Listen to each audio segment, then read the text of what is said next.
एक गांव में छगन नाम का गरीब आदमी अपनी पत्नी सुनीता के साथ रहता था। वह बहुत ही गरीब था और उसके पास खेत बिल्कुल नहीं था, इसलिए वह अपने गांव के जमींदारों के खेतों में काम करके अपना और अपनी पत्नी का पेट पालता था।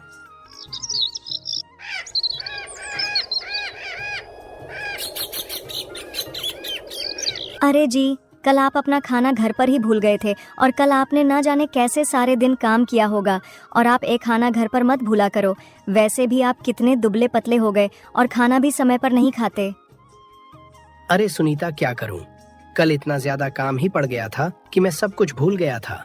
काम ज्यादा था, इसीलिए मैं घर से जल्दी निकल गया था, लेकिन आज खाना साथ में ही लेकर जाऊंगा। हाँ जी, अपना खाना उठाओ और जल्दी से जाओ, वरना आप पर साहब जी चिल्लाएंगे और मुझे यह बिल्कुल नहीं पसंद है कि आप पर कोई चिल्लाए।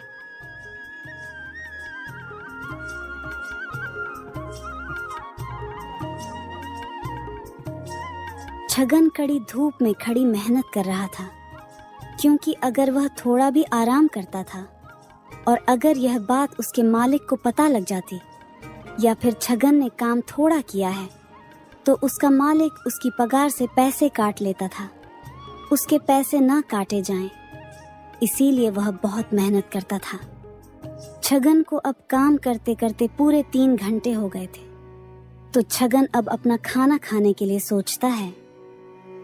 अब तो मुझे काम करते हुए बहुत ज्यादा समय हो गया है और अब मुझे बहुत जोर की भूख भी लगी है, तो अब मैं खाना खा ही लेता हूँ और आराम बिल्कुल नहीं करूंगा। अगर मालिक ने जरा भी आराम करते हुए देख लिया तो बेफालतू में मेरी पगार से पैसे काट लेंगे और मैं नहीं चाहता कि कोई मेरी मेहनत का पैसा यूं ही हड़प जाए।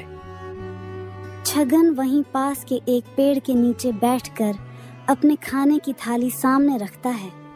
तभी वहां एक बुजुर्ग आदमी आता है और वह छगन से कहता है, बेटा, मुझ पर थोड़ी दया करो और मुझे कुछ खाने के लिए दे दो, क्योंकि आज पूरे 3 दिन हो गए हैं और मैं अन्य का दाना तक नहीं खाया और अब मुझे बिल्कुल भी सब्र नहीं आ रहा है और मुझे ऐसा लगता है कि अगर मुझे खाना नहीं मिला तो मैं जल्द ही मर जाऊंगा। उसे बूढ़े आदमी की बातें सुनकर छगन अपने मन में सोचता है, मेरे पास तो सिर्फ यह इतनी ही रोटी सब्जी है और यह तो मैं अपने लिए लाया था, और अगर मैं भी खाना नहीं खाया तो मुझसे तो सही से काम भी नहीं होगा और इन बूढ़े बाबा को भी बहुत जोर की भूख लगी है, तो मैं ऐसा करता हूँ कि अपना खाना इन्हें ही दे देता हूँ। हाँ बाबा जी, क्यों नहीं? अरे ये लो रोटी सब्जी और आप खा लो, जिससे कि आपकी भूख भी मिट जाएगी। लेकिन बेटा, तुम्हारे पास तो सिर्फ इतना ही खाना है और अगर मैं तुम्हारे इस खाने को खा लिया तो फिर तुम क्या खाओगे? नहीं बेटा, अपना खाना तुम खा लो, मैं कहीं और जाकर देख लूंगा, शायद भगवान के भरोसे मुझे कोई खाना दे दे। नहीं बाबा जी, मेरा घर यही पास में ही है, तो मैं अपने घर में जाकर खाना खा लूंगा। वैसे भी मुझसे ज्यादा आपको भूख लगी है, क्योंकि आपने 3 दिनों से कुछ नहीं खाया है और इस खाने पर भी मुझसे ज्यादा आपका हक है, तो आप बेफिक्र होकर खाओ। फिर वह बूढ़ा आदमी छगन के द्वारा दिए गए खाने को तुरंत खाने लगता है। बेटा, तुमने मुझे खाना देकर मुझ पर बहुत बड़ा उपकार किया है और अब मुझे समझ में नहीं आ रहा है कि मैं तुम्हारी किस तरह और क्या मदद करूं। देखो बाबा जी, मुझे आपकी कोई मदद नहीं चाहिए और यह तो बस मेरा फर्ज था जो मुझे मौका मिला आपकी मदद करने का। बाबा जी, आप बस भगवान से मेरे लिए बस इतनी प्रार्थना कर दो कि मेरे घर में कोई संतान का जन्म हो। बाबा जी, मेरी शादी के बहुत वर्ष हो चुके हैं, लेकिन मुझे अभी तक संतान का सुख नहीं मिला है, और अगर आप यह प्रार्थना मेरे लिए करोगे तो मुझे पूरा विश्वास है कि भगवान आपकी है प्रार्थना जरूर स्वीकार करेगा और मुझे संतान का सुख देगा। हाँ बेटा, मैं भगवान से यह प्रार्थना कर रहा हूँ कि तुम्हें जल्द से जल्द एक संतान की प्राप्ति हो।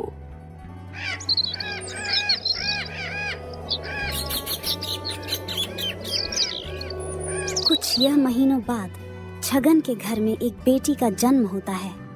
उसके घर में एक बेटी जन्मी है, जिसे देखकर दोनों पति पत्नी बहुत खुश होते हैं, क्योंकि उनकी सबसे ज्यादा इच्छा यही थी कि उनके घर में एक संतान हो और अब उनकी मनोकामना पूरी हो जाती है। अरे सुनीता देखो, जिन बाबा को मैंने अपना खाना दिया था उन्होंने भगवान से प्रार्थना की थी कि हमारे घर में एक संतान हो जाए, और देखो उन बाबा की दुआओं ने हमारे घर में एक संतान ला दी। हाँ जी, आप बिल्कुल ठीक कह रहे हो। आज उन्हें बाबा की बदौलत हमें एक बेटी का सुख मिला है और अब मैं बहुत खुश हूँ। इसीलिए मैं अपनी बेटी का नाम गीता रखती हूँ। बताओ जी, आपको यह नाम कैसा लगा? सुनीता, मुझे तो यह नाम बहुत अच्छा लगा है।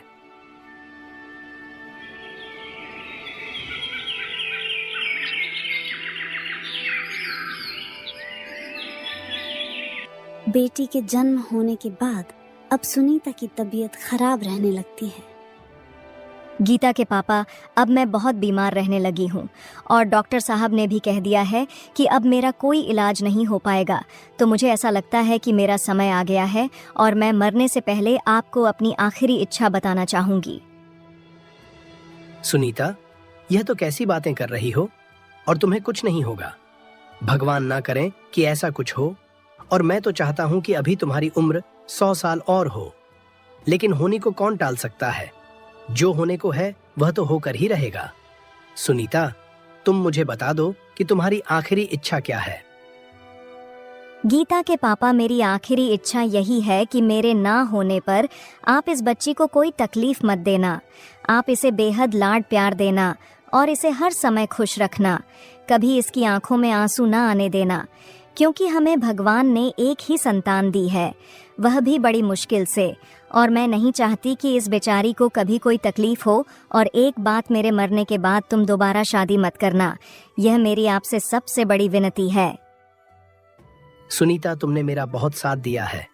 हर मुसीबत में तुमने मेरा साथ दिया है और आज तो मुझे छोड़कर जा रही हो। मुझे बहुत दुख हो रहा है। सुनीता, मैं अपने दुख को अपने लफ्जों में नहीं बयां कर सकता। लेकिन सुनीता, मैं तुम्हारी इन सभी बातों पर बेहद ध्यान दूंगा और अपनी बेटी को सबसे ज्यादा लालाड प्यार दूंगा और उसे कभी भी कोई तकलीफ नहीं होने दूंगा। यह मैं तुमसे वादा करता हूँ। हाँ, मुझे पूरा विश्वास है कि तुम मेरी बातों को जरूर मनोज और इस बेटी की आंखों में आंसू नहीं आने दोगे, इसे खुश रखोगे। सुनीता, तुमने इसे बहुत लाड प्यार दिया है और तुमने इसकी बहुत परवरिश की है, लेकिन मैं भी तुम्हारी तरह इसे लाड प्यार दूंगा और इसकी अच्छे से परवरिश रखूंगा। इसे कभी सर पर नहीं बिठाऊंगा ताकि कोई चील उड़ा कर ले जाए। इस जमीन पर नहीं रखेगा ताकि सांप काट ले। इसे हर समय अपनी गोदी में रखूंगा। तुम्हारी यादें मेरे दिल में बनी रहेगी सुनीता, हर समय बनी रहेगी। मैं जा रही हूँ, लेकिन अब मुझे बहुत सुकून मिल रहा है, क्योंकि मेरे ना होते हुए भी मेरी बच्ची की अच्छे से देखभाल होगी। तुम जैसे पिता को पाकर मेरी बच्ची धन्य हो जाएगी। इतना कहते कहे तो सुनीता का स्वर्गवास हो जाता है।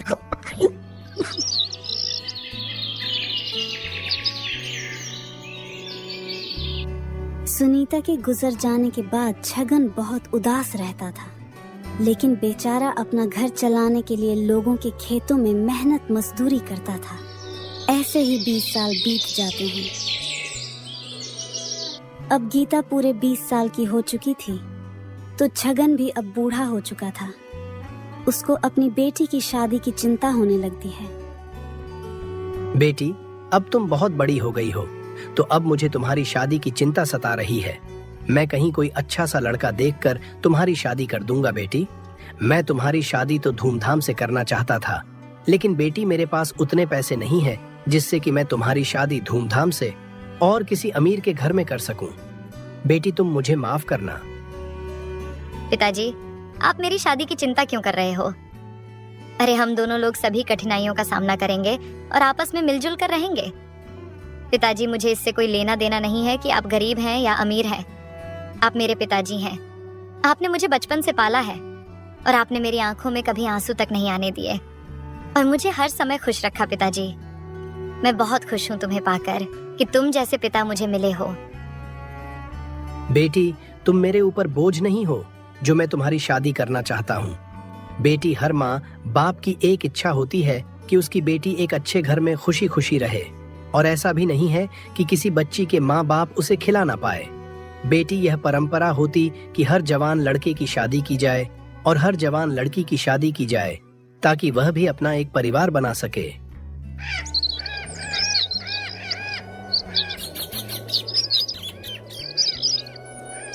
कुछ दिन बाद छगन अपनी बेटी की शादी एक मोहन नाम के लड़के से कर देता है, जो कि एक किसान होता है। उसके पास 4 बीघा जमीन और एक घर होता है।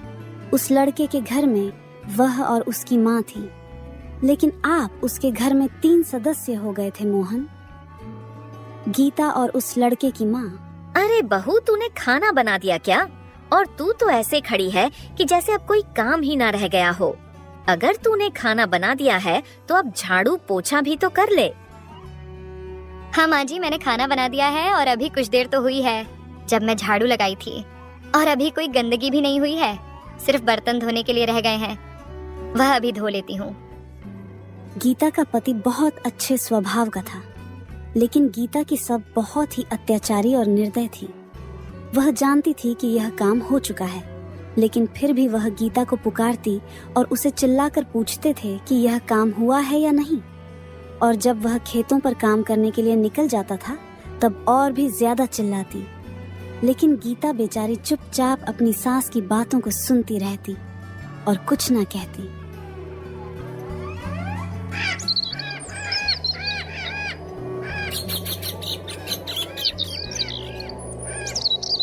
गीता की सास का चिल्लाना तो अब रोज का काम हो गया था। बिना चिल्लाए वह कभी खाना ही नहीं खाती थी। अरे तू इतनी कामचोर और निठल्ली हो गई है कि तुझे तो सिर्फ आराम करना है, दिखाई देता है। अरे घर में कुछ ही काम है जिन्हें भी तो तू ढंग से कर नहीं पा रही है। अगर मुझे पहले पता होता कि तू इतनी कामचोर और निठल्ली है तो मैं अपने बेटे की शादी तुझसे कभी नहीं करती। अरे हर समय इधर उधर घूमती रहती है। क्या तेरी माँ ने तुझे कुछ सिखाया नहीं था? माँ जी, आप क्यों मुझ पर इतना चिल्ला रही हो? आखिर मैंने कब आराम की और कब काम नहीं कर रही हूँ? सुबह से एक पल के लिए मैंने आराम नहीं की है। यह देखो वह देखो, काम यही काम करती फिर रही हूँ। अरे घर में खाना बनाने और झाड़ू पोछा करने के काम को तू इतना काम कह रही है? अरे जब तू नहीं थी तब मैं सारे काम बहुत जल्दी कर देती थी, लेकिन अब तू है जो कभी काम ढंग से नहीं कर पाती। गीता की सास गीता पर चिल्ला ही रही होती है, तभी वहाँ मोहन आ जाता है। माँ, क्या हुआ? आप इतना क्यों चिल्ला रही हो? अरे ये बात मुझसे क्यों पूछ रहे हो? अपनी इस प्यारी बीवी से पूछ लो ना। अरे सुबह से आराम कर रही है, इधर उधर घूम रही है, लेकिन इससे काम नहीं किया जा रहा। पता नहीं कितनी कामचोर और निठल्ली है। गीता, मैं क्या सुन रहा हूँ कि तुम हर समय आराम करती हो और इधर उधर घूमती हो। तुम काम क्यों नहीं करती? मैं कहीं नहीं घूमने जाती हूँ। सुबह से उठती हूँ और कामों में लग जाती हूँ और शाम तक काम खत्म ही नहीं होते हैं। अरे एक काम खत्म होता है तो दूसरे काम को करने में लग जाती हूँ। बिना कुछ खाए पिए मैं काम में लगी रहती हूँ, लेकिन मांझी रहती हैं कि मैं कुछ काम ही नहीं करती हूँ। अरे मैं जितना काम करती हूँ वह मुझे और भगवान को पता होगा। मोहन जानता था कि गीता बहुत काम करती है और कहीं घूमने नहीं जाती है, लेकिन उसकी माँ उसे पर हर समय बेफालतू में चिल्लाती रहती है। बेचारा मोहन कुछ कह भी नहीं पाता है। अपनी माँ के सामने वह खुद लाचार था और बेचारा उल्टा गीता को ही डांटना लगता है। देखो गीत, मैं तुम्हें बता दे रहा हूँ कि तुम अगर इस घर में रहना चाहती हो तो शांतिपूर्वक रहो और काम करते रहो। अगर तुमने आज के बाद काम नहीं किया तो मैं तुम्हें बहुत पीटूंगा। अब तुम जाओ और मेरे लिए खाना लगा दो।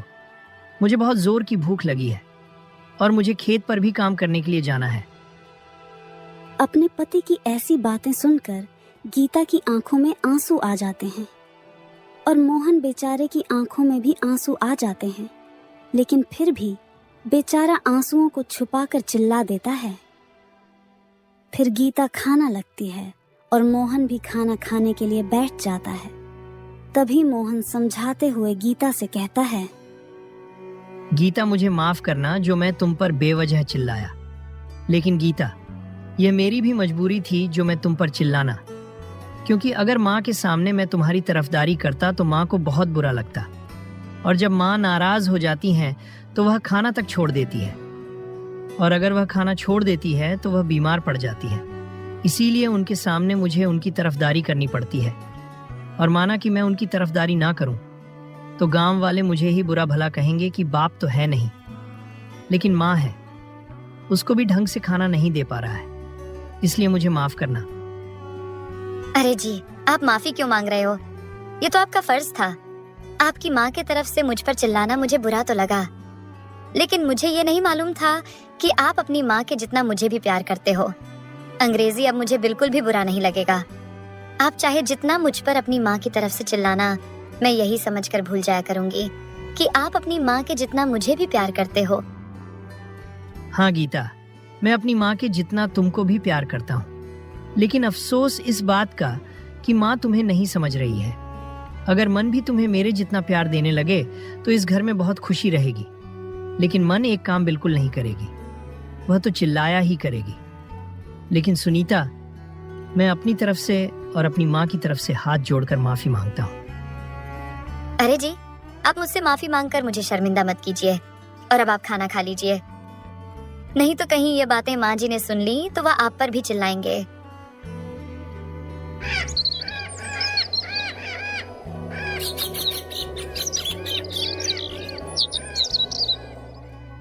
एक दिन गीता को पता चलता है कि उसके पिताजी की तबीयत बहुत ज्यादा खराब है, तो वह अपने पति और अपनी सास से कहती है, माँ जी, मेरे पिताजी की तबीयत बहुत ज्यादा खराब है, तो मैं उन्हें देखने के लिए जा रही हूँ।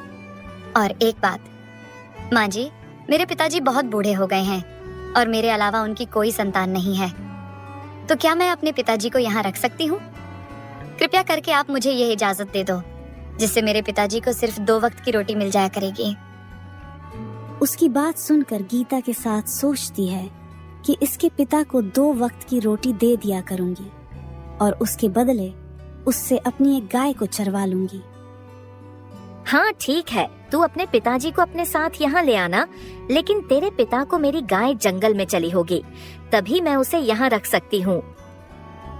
गीता के पास अपनी सास की शर्त को मानने के अलावा कोई दूसरा रास्ता भी नहीं था। वह जानती थी कि उसके पिता को समय से खाना नहीं मिल रहा होगा, इसीलिए वह अपनी सास की शर्त मान जाती है और अपने पिता को लाने का निर्णय करती है।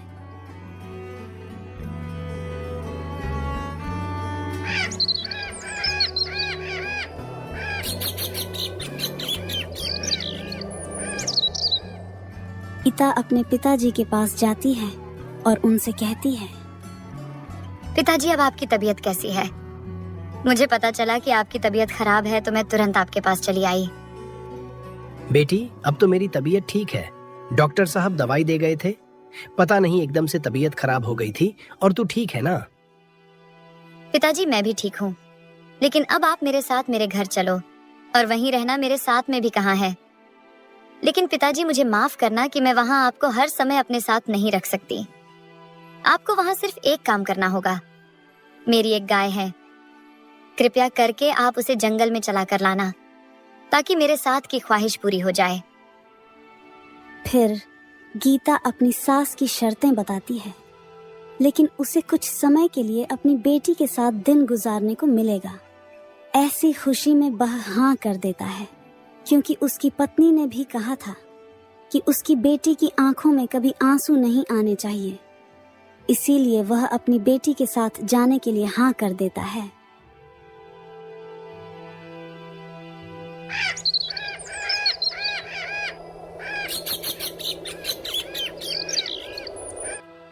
छगन अपनी बेटी के घर चला जाता है और वहां सबसे मिलकर प्रणाम करता है। अब उसकी सास भी गीता को कोई ताना नहीं देती थी।